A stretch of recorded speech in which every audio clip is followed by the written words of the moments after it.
Good morning, everyone. Thank you all very much for joining us today. We really appreciate you coming and talking with the customer success team. We're going to be talking about a lot of really great things today about how to get started with Climate FieldView, the importance of good boundaries, how to get some fields mapped, as well as how to put the apps on your iPad and some differences with those apps.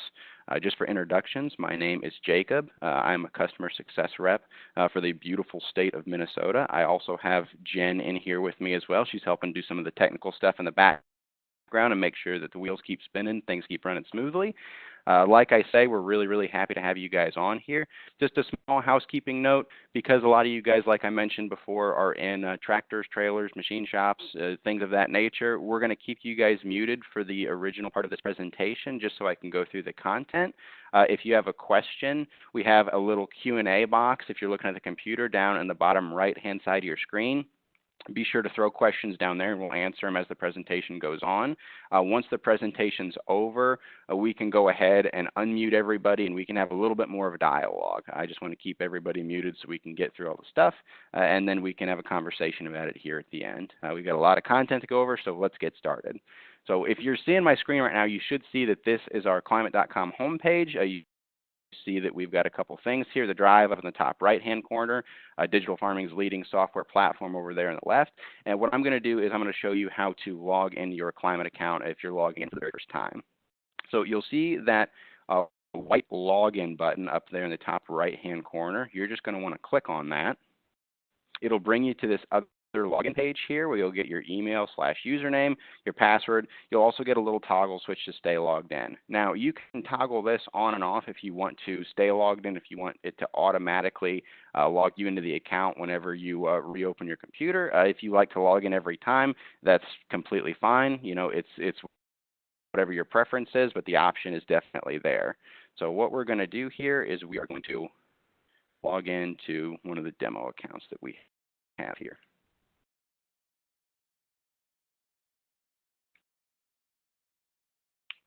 So you can see here, I just want to show you this in case you ever run into it.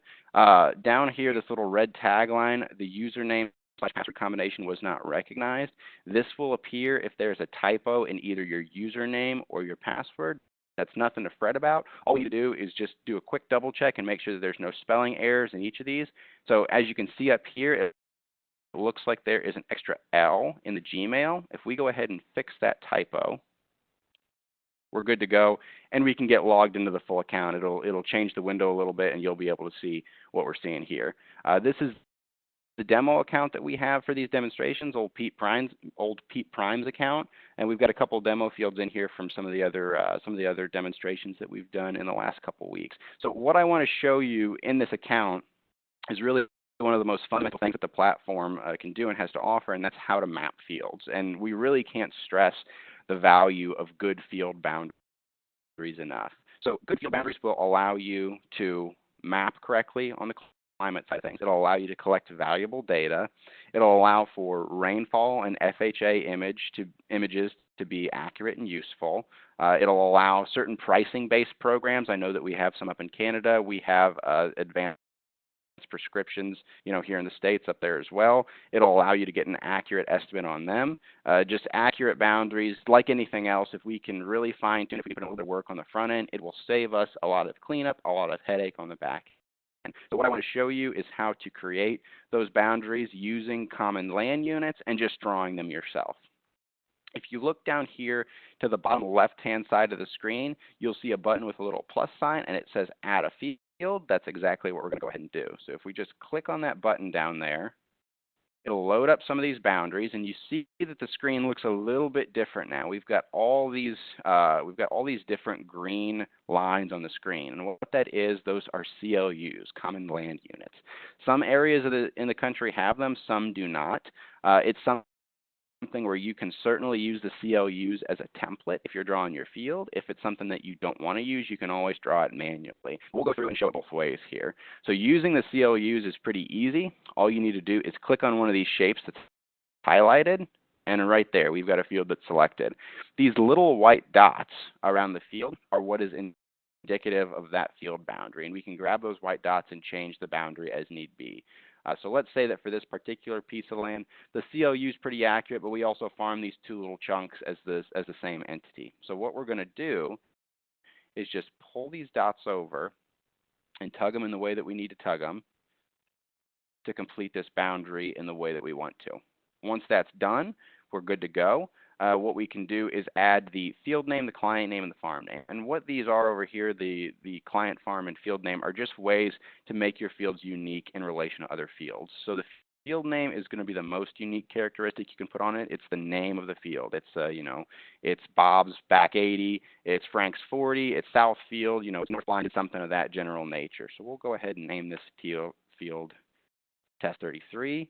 Client name, you can see down there that the word Joe pre-populated down there below the client name. That's because I have another client in this account named Joe. Once you put a client in there, it'll pre-populate so you don't have to retype it every time. So we can go ahead and just select Joe for that. But let's say that we have a different farm name. So we've got the Three Brothers Farms, the Three Sisters Farms. Let's just throw it up there, the Three Mothers Farms. So just because you have those predetermined options in those drop downs doesn't mean that you have to use them. You can always type in something different if you want to treat things a little bit differently, or if you have some more specificity to add to a certain area. So what we'll do here, it looks like this field boundary is good to go with the CLUs. It looks like you've got the field named with the field. At the bottom, we've got two options. There's the save option. There's also the save and add more option. What I'm going to do is save and add more, and we'll create another field using some of these tools up in the top right-hand side of the screen. All right, good stuff. As you can see, we get that little green banner up top. Success. Test 33 was added. Now we can go ahead and add another field. So what we'll do here, and we'll add a field right over here. We can use some of these tools up here if we want to draw our own field. So we've got this neat draw option here where it will let you draw a polygon, a rectangle, or a circle. The circle and the rectangle are pretty self-explanatory, so let's go to the polygon here real quick, and I'll show you guys how that looks. What you'll do is you'll click an initial point to drop that first dot, and then everywhere that little hand goes after that is where the second dot is going to fall if you just click on the screen. So every time one of those dots is getting dropped, I'm clicking on the screen to generate it. And we can go in any real direction that we need to just to complete the shape. Now, whenever we're done drawing dots, whenever we've hit a point where there's no more that we need to add, go ahead and click on the first dot that you dropped, and it should complete the shape. As you can see here, we've got it highlighted a little bit light blue in the back. We've got these white dots there. We can go ahead and add a little bit more specificity to this field. Like I said, it's important to have accurate boundaries, so the more accurate you can get it, the better. In this situation, we see we've got a little road, a little farmhouse right there. It would be in our best interest to go ahead and take this boundary and back a little bit so we're not mapping straight through the farmhouse. What that's going to do is it's going to make your acres look a little bit more accurate. It's going to make the field look a little bit better. It's going to give you a crisper, cleaner map, and with that crisper, cleaner map will come a higher quality of data. What we can do here, let's say that we've got a shape in this field that we want to remove. Let's say that it's this pond right here that we want to get out of there.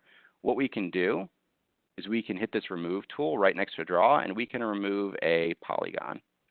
What we're going to do is just draw a little shape around this pond, just like we did before. Close up by clicking on that first dot. And look at that. We've got a hole right in the field, so we're not running our planter straight through the drink.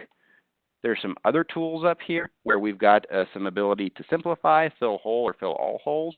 Whenever raw data is dropped into the account from the data inbox, sometimes you'll see holes in it depending on how the data was collected. We can use this fill hole option to fix that and to make sure that if we want to, we have a complete flat map where there's no holes, there's no divots, there's no anything like that. So I'll show you how that works here. If we just click this fill hole button, we surround the circle that we just made, and what we're going to do now is just fill it. And you see there that we don't have that hole anymore. Now it's just one flat map across the entire way. The other thing we can do if we get a really complex shape, we have put a lot of these dots out, and we kind of need to rein it back a little bit, we can actually go ahead and simplify things. So if you hit that simplify button, it actually takes the amount of dots and cuts them in half. I'll do it one more time just so you guys can see what's going on here. So this is a way where if you have a really complex shape and you want to take this and kind of bring it back a little bit, you can use that simplify option to make sure that we're getting exactly where we need to go. The other thing that we can do here is if this area up here shouldn't be a part of this area down here. So the northern field right here shouldn't be a part of the southern field. That's not what I want. What I can do here is I can click the remove option again, and I can remove an entire shape just to get it right back to what we originally were. So if we click on this new shape that I've made, shape's gone. And now we're right back to this field on the corner of Victor Avenue and 270th Street. What we'll do here is we'll name this field just like we did before, test 44. Client name will be Joe, and you can see that the farm name, we've actually got those three options. Now that the Three Mothers Farms is one of the farm names, we've got one of those pre-generated options to select from. So we can go ahead and select any of these. We'll go ahead after this and we'll click the Save button. We'll be able to migrate on over to some other areas in the account here. As you can see, that green test banner pops up again, so we're good to go on this field. Now, something that I get a lot of questions about, and something that I'm sure that you guys will run into with your time here at FieldView, is every now and then you'll need to share a field, be it share a field with a member of your family, your farm manager, an agronomist. You know, there are a lot of different reasons and a lot of different methodologies for sharing the field, but I want to show you how to do that. So what you'll do whenever you want to share a field or share your account is you'll go up here to the top right-hand side of the screen, you'll click on Settings, and you'll see a little option that says Sharing. If you click on that little highlighted in blue option, Sharing, it will take you to a new screen here where we've got people shared with and then shared with me. Now, the people that I've shared with are people that I have shared my account information with them. Shared with me is information that people have shared their account information with me. We can invite people to share their information with me. We can also share the information in this account ourselves. So how to share this information, all you'll do is you'll click on this blue share button over in the right-hand side of the screen. If you click on that, you get this little pop-up window where they want you to add an email address. You have the ability to share a whole operation, a farm, a field. What we'll do is we'll share this with my main account here just so I can show you guys how it works. All right, we've got that in there. We're good to go. You can share with more than one email address here, but we'll just stick with one right now. What we can do now is we can click on that Share a Farm option, and we'll see that we've got all the different fields in here. We've got the Three Brothers Farms, the Three Mothers Farms, the Three Sisters Farms. We've got the amount of fields that are in that farm operation, and we've also got the sharing permissions. You can see if we click this little drop down, we've got two different types of sharing permissions. They can edit including yield data, or they can edit excluding yield data. Some people are very personal about their yield data. They don't want other people to be viewing that information, and that's totally fine. We completely understand that, and we give you guys complete control over who and how to share that information with. So let's say that we want to share all three of these farms here, but on the Three Sisters Farms, we don't want them to be able to see the yield information. So we'll go ahead and change that option to exclude the yield information. What we'll do now is click that blue review button, and you see that we've got Pete Prime's operation down here, 3 farms, 4 fields, and some mixed sharing privileges. If we click that little drop down, we can see that we've got those various options. And that mixed option means that there are some fields in there that you can look at yield, some fields in there that you can't look at yield. That's what that mixed option is indicative of. Now, what you can do here is you can click on the share option down in the bottom right-hand corner, and you get this screen that those fields have been shared over with the jacob.hill@climate.com account. It also says that we sent an email to notify them. They will get an email in their inbox that those fields have been shared with them. They'll be able to go and view those fields at their leisure. Now, the very important thing with the ability to share fields is I don't want you guys to think that this is something that's chiseled in stone, that this is something that is there for the entirety of the account's life. You have complete control to change, remove, or modify these sharing credentials at any time that you see fit. So let's say that you shared information with an agronomist for a season. They looked at it, but you didn't want them to look at it after that. You can go ahead and change those credentials. Let's say that you don't want them to be able to view any yield data at that point. And you can share that new credential with them. It will revoke the ability for them to see that yield data, and they won't be able to access that part of the account anymore. You can also outright remove the sharing ability by clicking this remove button over there in the far right-hand side. So if you click this remove button here, it'll ask you, are you sure you want to remove access for this user? The user will no longer be able to view or interact with your fields, and that's something where if you do want that, you can hit yes, remove access, and just like that, they're gone. This is your information. This is information that you control, and you have those proprietary rights to it. You can decide who to share with, who not to share with. It is in your hands, and we can help you every step of the way if you do have any questions about that. The one other thing that I wanted to go over, just as some foundational pieces of information for using climate.com, is over here in the top right-hand corner, you'll see an orange button that's like buy. Now, that buy button is what will help you if you're not in the auto renewal program. It'll help you renew your subscription. It'll also help you order any additional cabling that you may need. So let's click on it and explore a little bit what's in there.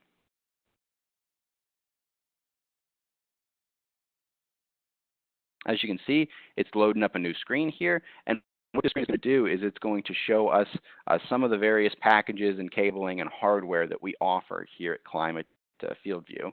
So we've got the Plus subscription that's right up here. It goes through some of the features of that account. We've got some of the Pro solutions here, and something that I really want to go over in detail is the hardware option. So if you need to order a drive starter package that has the mounting bracket as well as the drive itself, it's sometimes called a puck in the field. You can order just the drive as a standalone item, the iPad mounting kit as a standalone item, and we've also got some harnesses down here. Now, we're trying more and more all the time to be inclusive of all different types of equipment. We really want to make sure that everything that we can possibly map, we can get it mapping, and some of these cables are what's going to be required for that. So right here, just for frame of reference, you've got the CNH display adapter kit, the John Deere Green Star display adapter kit. Now, these two different cables, you can order different quantities of them down here. You can add them to the cart, and that subtotal will generate down here. Whenever you're ready to check out, just click on that orange checkout button, and you'll be able to go through the payment process. If you have any more in-depth questions about the ordering process, kind of what it entails and things of that nature, please give us a call at support 888-924-7475, and that's a number that I'll be sharing with you guys after this presentation. We can get you connected with your regional account advisor, and they know all the ins and outs of the ordering process, of the account privileges, and some of the things that we run into whenever people are getting signed up with the program for when they're first starting. They're a great resource, and if you ever have any more questions about the ordering process or your account in general, please give us a call at that support number, and we're more than happy to get you connected with your representative.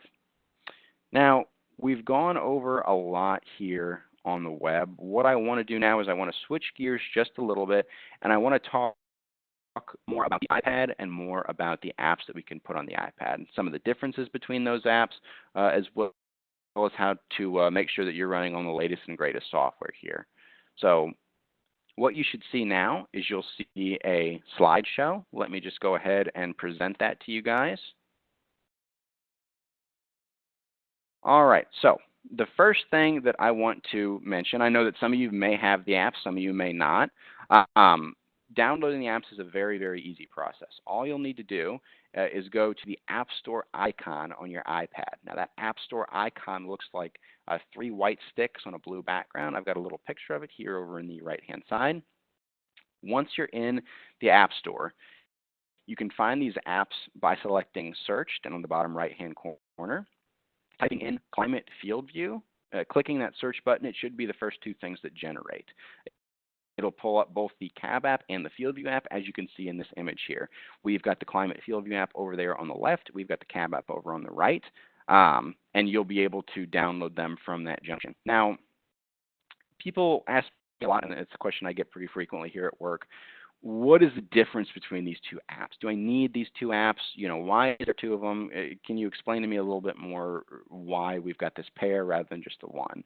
So let me kind of explain some of the differences and some of the strengths that these 2 different apps have. Now, the FieldView CAB app, also called the black and white app, it's sometimes just called the CAB app, things of that general nature. It is used in tandem with the drive and with the 2020 precision plane monitors. It is used for real-time data collection. Now, that app is what you're going to be able to see the different maps that we've talked about. It's what you'll be able to see the data flowing into your iPad as you're actively out there in the field, spraying, combining, planting, what have you. This is the app that is used for collecting that data in the here and the now. Now, the FieldView app right below it, sometimes called the black and orange app, it's an equally important app, and I highly recommend everybody who's listening to get both of these apps, because both of these apps work very well in tandem. They both have their own separate strengths. But the FieldView app is used to look at data and share information. It's typically used for viewing things outside of the cab. Now, that's not to say that you can't get it pulled up inside of the cab of a tractor, combine, sprayer, what have you. But the FieldView app is not going to work in tandem with the precision planting monitor and the drive the way that the cab app works.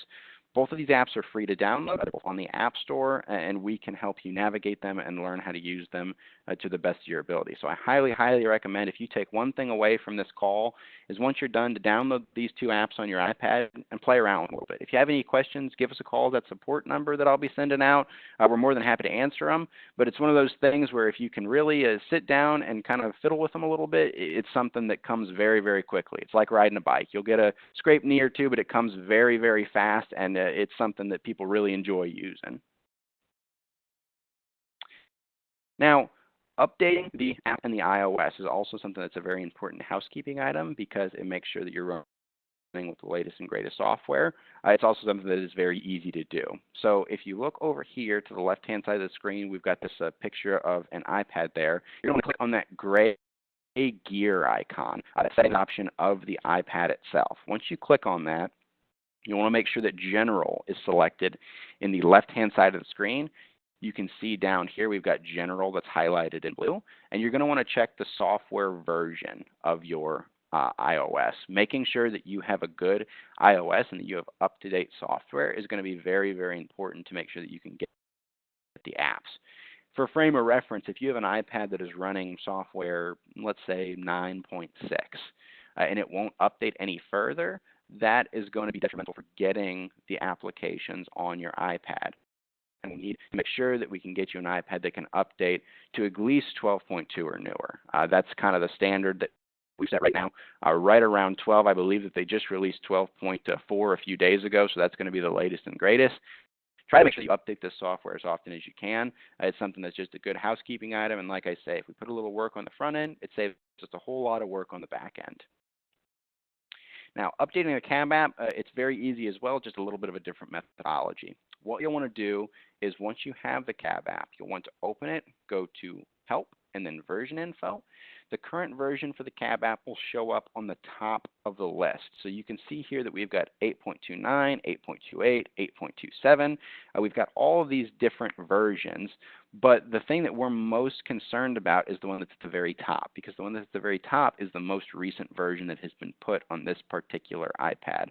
Past versions can be found below. That's something where if you want to see when a certain feature was released, we always have that record. But like I say, we're going to be really concerned about the very top number there.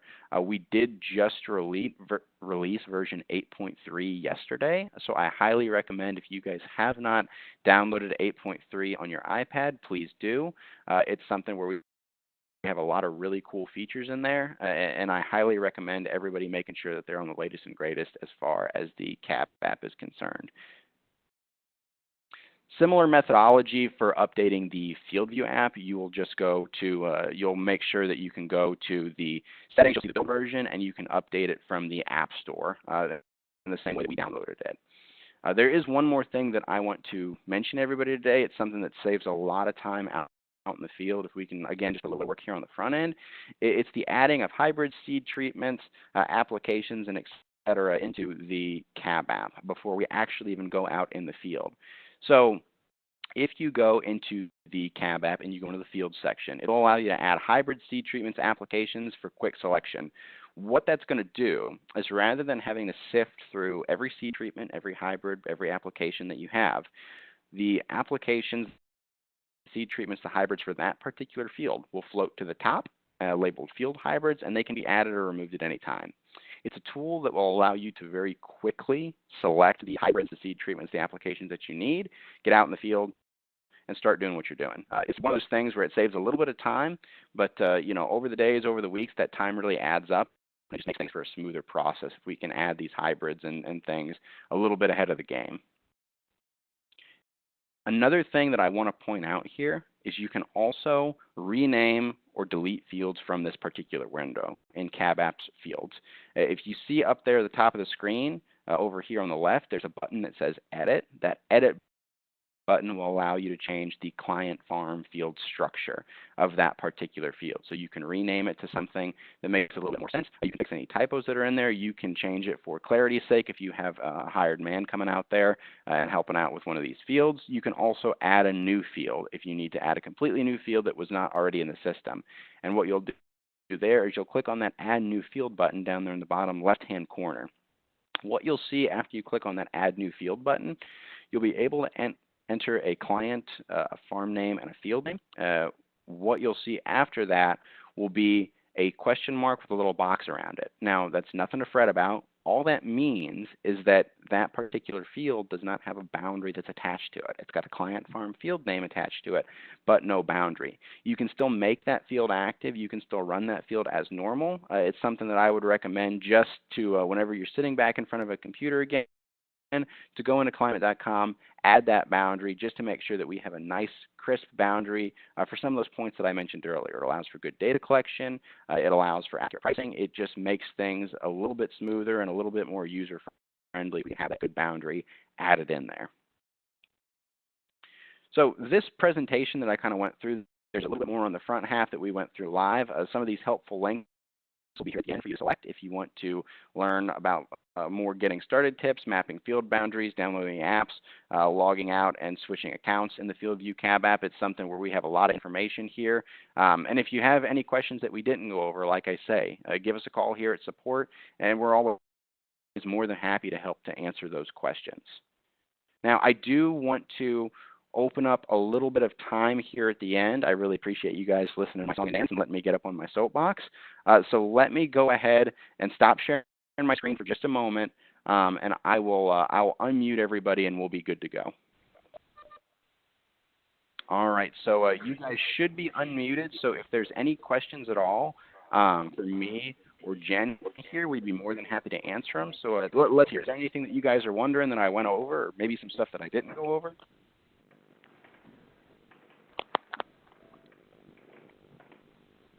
I have a quick question. Yeah. Yes, go ahead. So with the CAB app, when you're in the field and you add a new field, and you said you can name the field and put in the client name, but you cannot set boundaries, correct? You cannot actively draw a boundary in the CAB app at that time, no ma'am. It's something where you can enter the client farm field, you can make that field active, and you can collect data on that field. But as far as actually drawing a boundary file, you should be good to go. In the way where if you go onto climate.com, you'll be able to draw that boundary file after the fact. Does that make sense? So say you're seeding and you go into a new field and you put in, field 1, whatever your farm name, and then you start seeding. It's going to collect that data, and then you just go back onto the computer and then basically map out what you seeded. Yes, ma'am. Okay. Yep. Does that make sense? Yes. Perfect. And if you ever do have any questions about creating that boundary, or what the CAB app can do, what it can't do, and some of the things as far as active data collection out there in the field. Like I say, call in a support. We also do have a webinar similar to this one tomorrow about some ways that we can collect data out in the field, how to get the drive set up, how to get the 2020 up and running in your machines. So that's something that will be on the docket for tomorrow. We'd really like for anybody to tune in for that. Are there any other questions, like I said, about maybe some of the things I went over, or something that's totally off the wall that you just want to pick someone's brain about?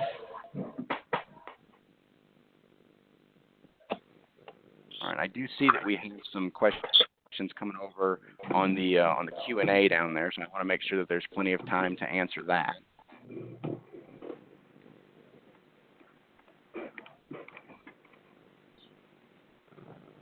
Okay, I've got a request here just real quick on how to share accounts again. So what I'm going to do, bear with me for just 1 second here. I'm going to get back to that live demonstration. We'll go over one more time how to share. So what we'll need to do there is if we can go up into settings and go to sharing. When we click on that, it loads this screen up right here. We've got this share button, this blue button up here in the top right-hand corner. We can click on that share button, enter in an email address just for simplicity. I'll enter in that same email address that I entered in before. And we have a couple different options here. For this time, let's go ahead and we'll share the whole operation. And we'll make sure that they can edit including yield data. So once we have the email address entered, one of these options checked, to share whole operation, we selected a farm or a field that we want to share, we can go ahead and click that blue share button. We'll get this little dialog window pop up that those fields have been shared. And we should see the person that we shared with appear right here on the people shared with. If we ever need to change or remove some of their credentials, we can go ahead and change or remove it from here. Does anybody have any additional questions about sharing or anything that you're maybe curious about that I could have missed? If you ever need to change the yield access on something like this, all you'll need to do is click that change button with the sharing permissions here. They can edit, currently, they can edit the fields including the yield data, meaning they can view the yield data. If you want them to be able to view everything but the yield data, make sure to select this excluding yield data option.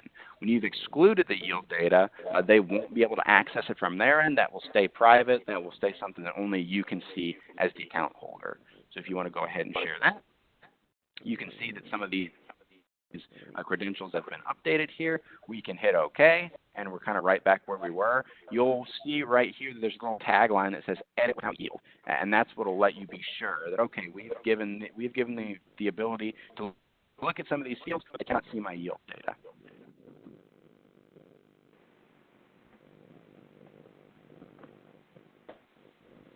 All right, and if there's like I say, are there any more questions about sharing, about the mapping that we talked about? Anything else that you guys want to run by us while you've got us here?